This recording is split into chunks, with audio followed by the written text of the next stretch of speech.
Cerebral palsy football is for those players who have an impairment of cerebral palsy, a lesion on the brain which affects movement and the person's ability to be able to move around the pitch like a mainstream able-bodied player. The brain injury part can come from anything from a stroke to a head injury in a car crash or an assault, and obviously the standard CP make up the disabilities involved with the football. It's a shortened version of the 11v11 game. It's played by a team of 7 and they play over a period of 30 minutes each half, and it is a really demanding form of the game.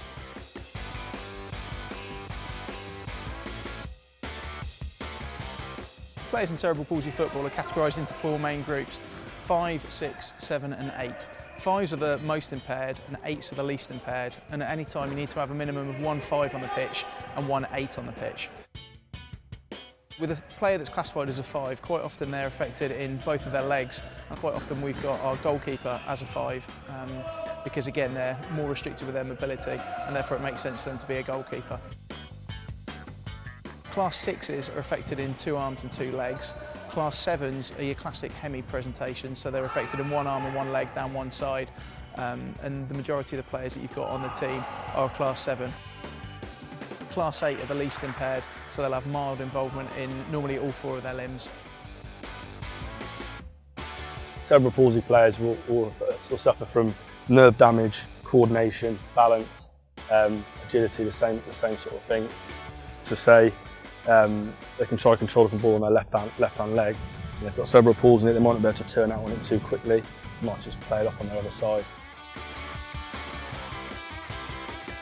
CP football first came to world prominence in the late 1980s, but the first time it appeared in the Paralympic Games was in 1992 in Barcelona, and it has appeared at every Games since then.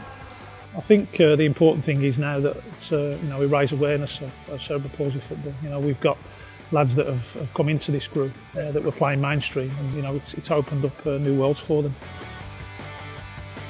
CP football is a fantastic game to play. It's very hard work, I can't deny that. It's a very big pitch for a 7-side, but you get so much more time on the ball. I wouldn't change it for the world. I'd rather play 7-a-side CP football than any mainstream football that I currently play now.